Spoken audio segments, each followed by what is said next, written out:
This film covers a holiday that Ros and I did in June 2023. It was a package deal from Great British Rail and started off with a tour of Switzerland followed by a Rhine cruise. In the film you'll see where we went and what you did. This shows a map of the whole trip. We started in London, then went by train to Switzerland, travelled around Switzerland for 4 days, then boarded a river cruise ship in Basle for a 7-day cruise up the Rhine to finish in Amsterdam, and finally a trip home.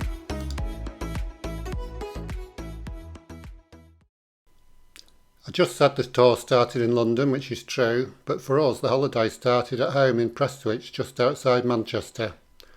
Our first trip was on a tram from home into Manchester, and then we got on a train from Manchester to London Euston.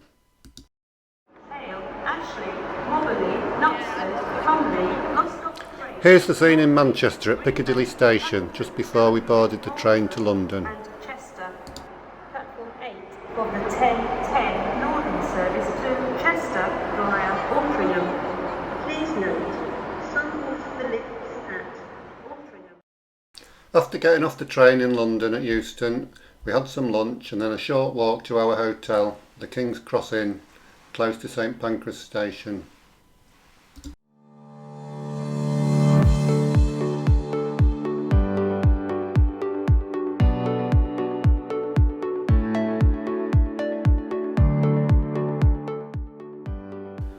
Here's the King's Cross Inn. It is literally just across the way from King's Cross Station. It was okay, a bit basic, but good location.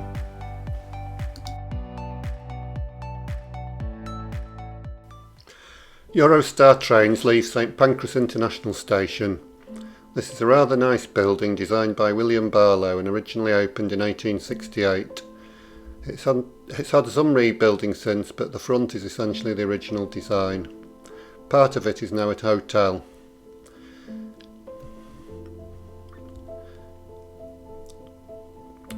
Inside the building you can appreciate the single span roof, which was the largest such structure in the world at the time of its completion. Chaotic scenes at passport control at St Pancras. You have to go through 2 sets of border control, British and French. It wasn't particularly busy when we did it, but still took half an hour. After this, on the rest of the trip, we passed through borders in France, Switzerland, Germany and the Netherlands without a single delay to show passports. Well done if you voted for Brexit. The Eurostar follows a route through Kent and the Channel Tunnel to France, and then heads south to the Gare du Nord in Paris. The Channel Tunnel was completed in 1994 and remarkably was tunnelled simultaneously from both sides and met in the middle. Amazing that the 2 tunnels met, especially since my brother Martin was involved in the construction. As you can see from this sketch, which has an exaggerated vertical scale, the tunnel follows a rather tortuous section as it remains within the chalk marl layer, which is easier to tunnel. This also shows the point where the 2 tunnels from each side met. After arrival at the Gare du Nord, we transferred by coach to the Gare de Lyon. Paris is a beautiful city, but this route is definitely not on the tourist trail. At the Gare du Lyon, we boarded a TGV train bound for Basle. This was a pleasant journey through France into Switzerland. Here's our hotel in Basle, the Schweizerhof. A nice place, very close to the main train station.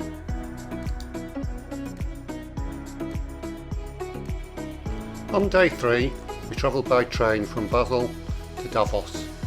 As you can see, the route goes through Zurich and passes 2 large lakes, Lake Zurich and Lake Whalen, which were both very pretty. This is the view from our hotel room in Basle.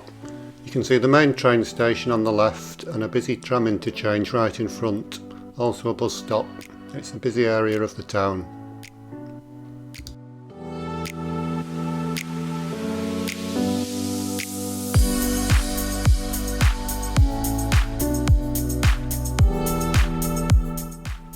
A scenic journey on the train. Switzerland is a very pretty country.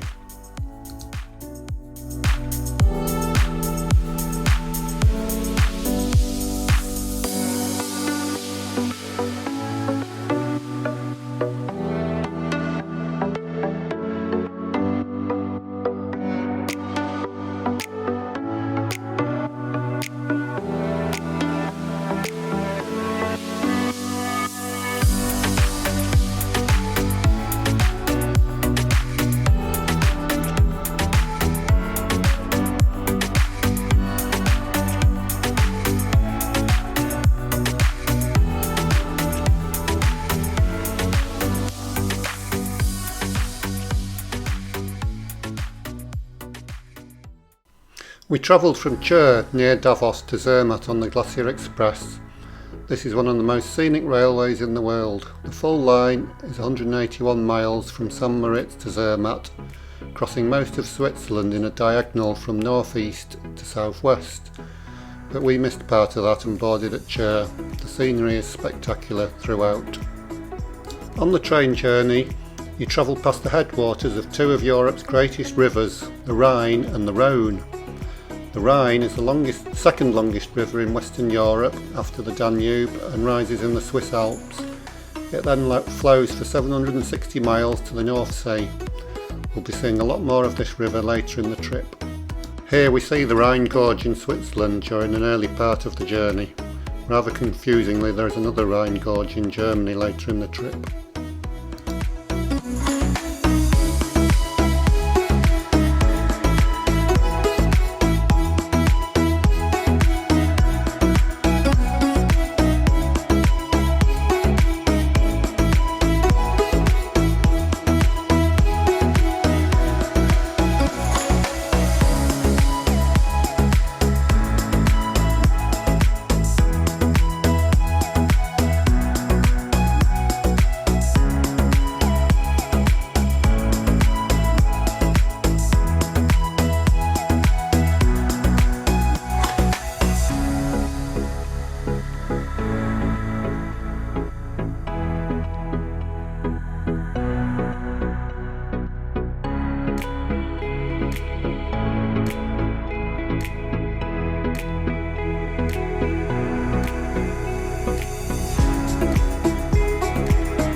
The Rhone is 505 miles long, rising in the Swiss Alps. Here we see one of its headwaters close to Zermatt. The river eventually flows into Lake Geneva and then south through France into the Mediterranean. We stayed in the Schweizerhof in Zermatt, which is a great hotel right near the centre of town. The first thing I did when I got into the room was go out on the balcony, and this is what greeted me: the magnificent sight of the Matterhorn. We'll hear more about this mountain tomorrow. Here's some film shot from our hotel room balcony. You get a view of the railway station in the distance there, and then a view along the main street. There's plenty of hotels, restaurants and shops. It's a lovely little town. As we swoop round here to the other side, you can see the mountains begin to appear, and there in the distance once again is the Matterhorn. We went from Zermatt town, which itself is 5,200 feet above sea level, on a short journey on a rack railway to the Gornergrat ridge at 10,171 feet above sea level.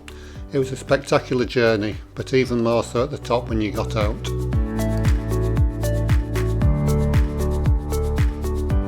At the summit I found Ros sat down, but there's also an observatory, a hotel and a cafe. This is the highest I've ever been in my life, and you do feel a little bit lightheaded. We had been warned it was only just above freezing, but it felt warm enough in the June sunshine. There are large mountains in every direction, more than 20 peaks over 4,000 metres. Funnily enough, the Matterhorn is not the highest to be seen, but it is by some distance the most impressive. At just short of 15,000 feet, or just under 4,500 metres. About 165 people climb it every day in the summer. It's one of the most deadly mountains in the world. An average of 12 people a year die on these slopes.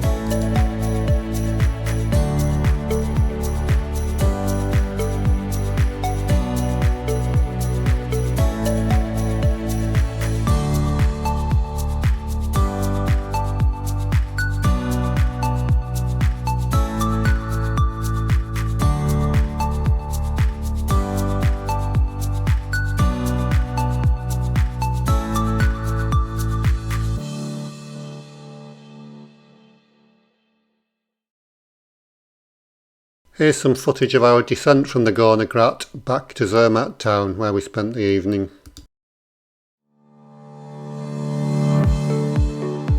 Our penultimate train journey of the trip from Zermatt to Basle with a change at Visp, past Lake Thun, Bern and into Basel SBB, our main train station. Some more shots of the river Vispa, which flows into the Rhone at Visp, and more great scenery en route to Visp.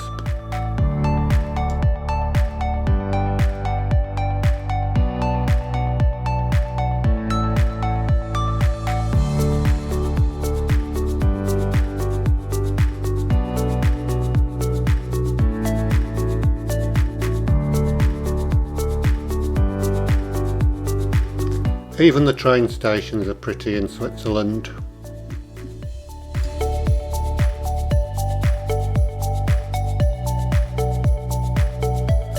Lake Thun is 11 miles long by 2 miles wide.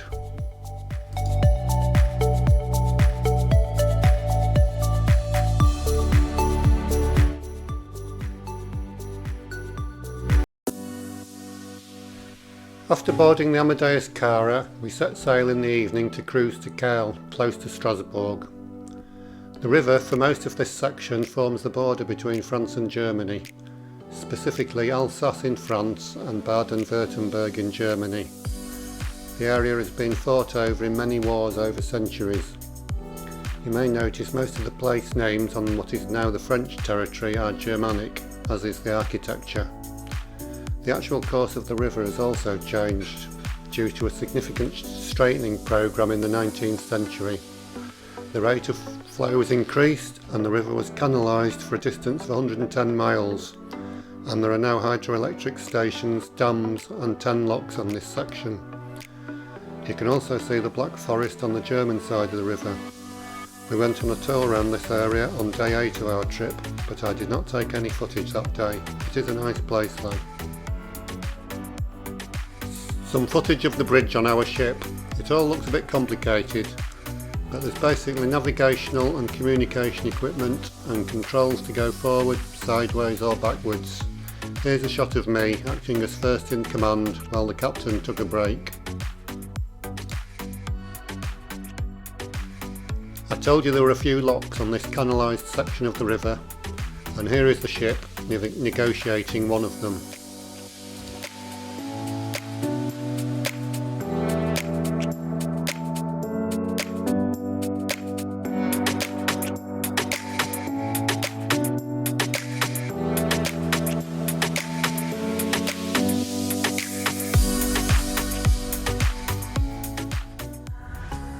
We cruised overnight to Speyer.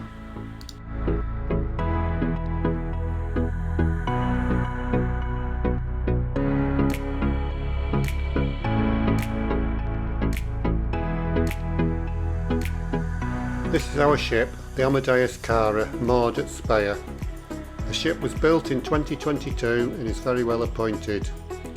She is 442 feet long and 37 feet wide. She's got 4 decks and can hold 162 passengers and 46 crew. She's got a top speed of 15 miles per hour. In the morning we had a short walk into Speyer. This city is one of Germany's oldest cities and is renowned for its cathedral. This Romanesque building was begun in 1030 and 8 Holy Roman Emperors or Kings of Germany are buried here. It has had some restorations since then.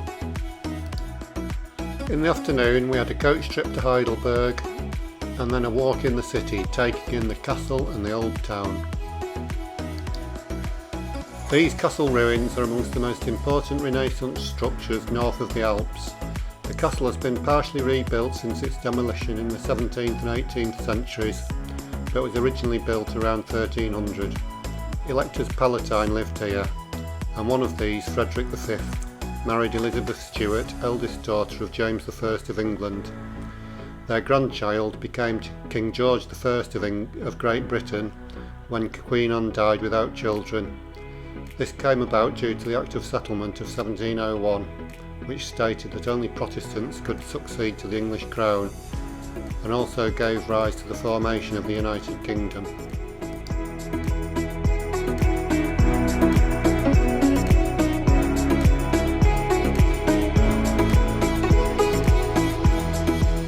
Here you see a panorama of Heidelberg from the castle. You can see the river Neckar, a major tributary of the Rhine. It rises in the Black Forest and then flows for 225 miles before entering the Rhine at Mannheim. You can also see the Church of the Holy Spirit.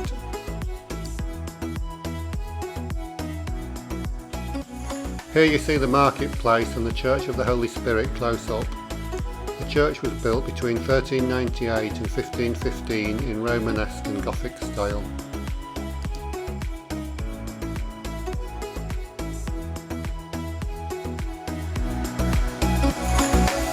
Overnight the ship cruised to Rudesheim. We had a walk round this pleasant town. There's no video footage, but here's a still that I took there.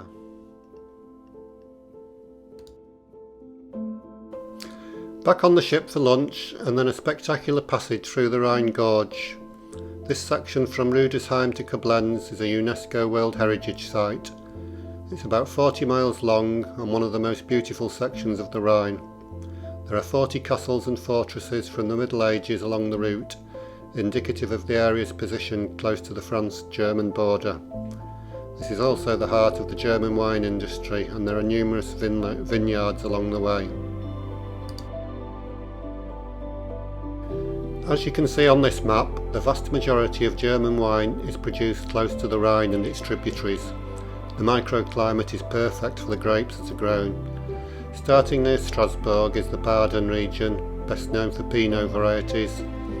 Next up is Württemberg, traditionally a red wine region. As we travelled north, we passed through the Rhine-Hessen region, where Müller-Thurgau and Riesling predominate. Probably the best German wine comes from the Rheingau, where Riesling and Pinot Noir are found. And tonight we will see the Moselle River at Koblenz, which is another well-known German wine region, and again Riesling is the most common grape.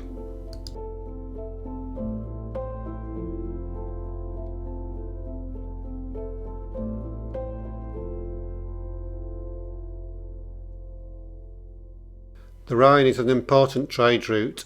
You can see dozens of heavily laden cargo ships like this every day, taking the goods up and down the river.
We arrived in Koblenz in late afternoon and had a stroll around the town. Here at Koblenz, the river Moselle enters the Rhine. The Moselle rises in the Vosges mountains in France and flows for 339 miles before joining the Rhine here. The cable car system crosses the Rhine from the town centre to the Herrenbreitstein fortress on the east bank of the river.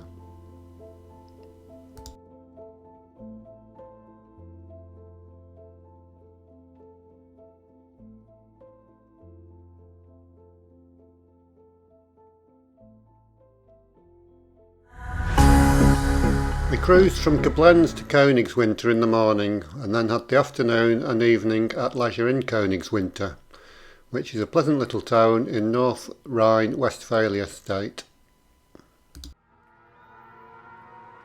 This bridge at Remagen formed an important role in the conclusion of the Second World War.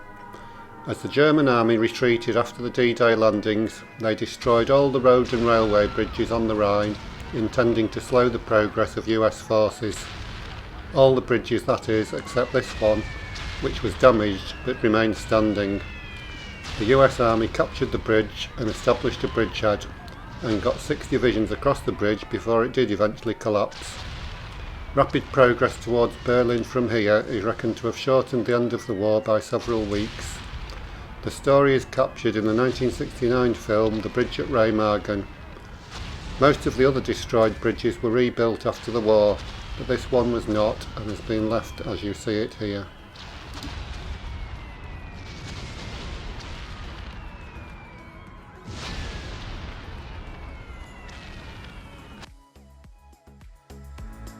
It was quite a palaver to get the ship moored whenever we stopped. Here you can see part of the process with one guy on shore doing most of the work and another on the ship throwing in ropes.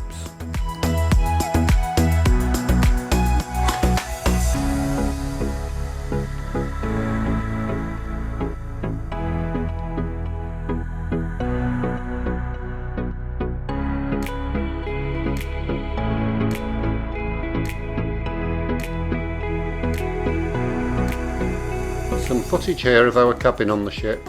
It was a comfortable room with a large bed, a walk-in wardrobe, table and chairs and floor-to-ceiling window.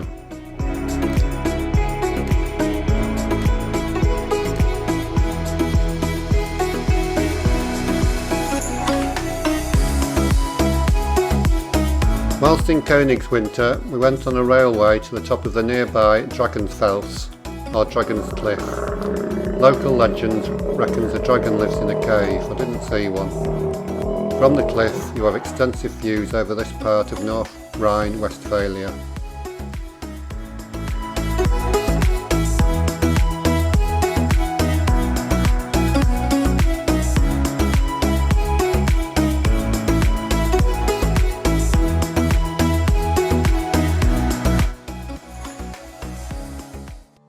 We cruised overnight to Cologne, passing Bonn, previously capital city of West Germany prior to reunification.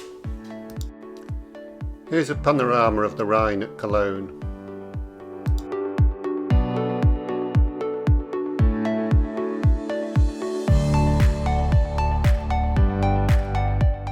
Whilst the ship was moored, we did a guided walking tour of the city, which is a pleasant old city. We visited a brewery and sampled some of the local beer. The main attraction is the cathedral, known locally as the Kolner Dom. It is a classic Gothic design, very impressive from the outside and also inside.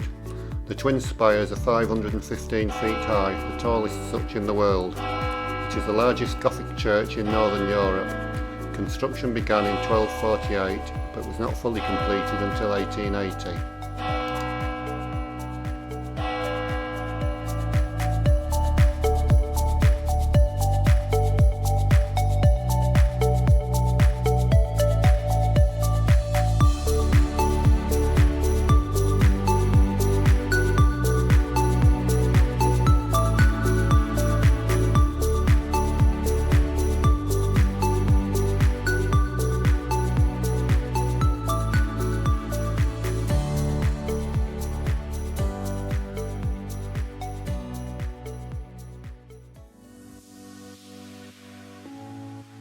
We travelled by ship overnight from Cologne to Amsterdam.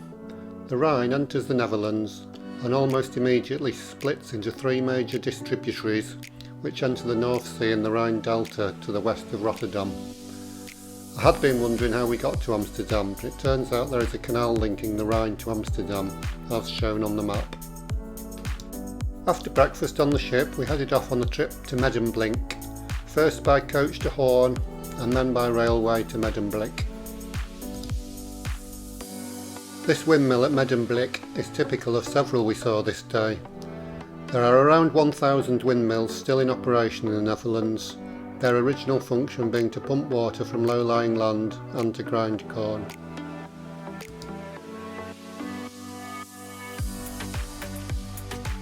Medemblik lies on the banks of the IJsselmeer, which was only created in the 1930s when a 20-mile dike was constructed to enable flood relief in a large area of the Netherlands. The water was previously the Zuider Zee and open to North Sea storm surges. In the afternoon there was free time, so I went for a walk in Amsterdam. This footage shows Dam Square, where a rally was taking place.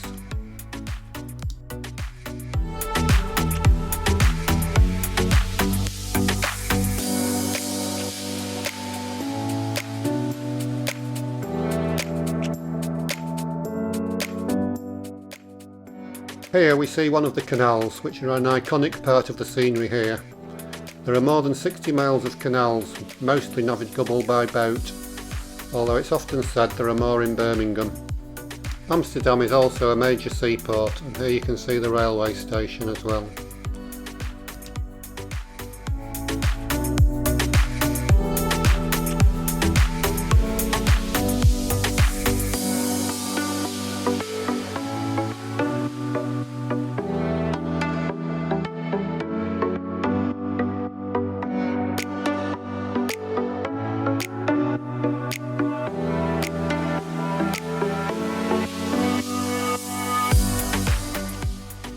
Following morning we travelled home, first by train from Amsterdam to Brussels, and then by Eurostar to London St Pancras, and finally a train from London Euston to Manchester.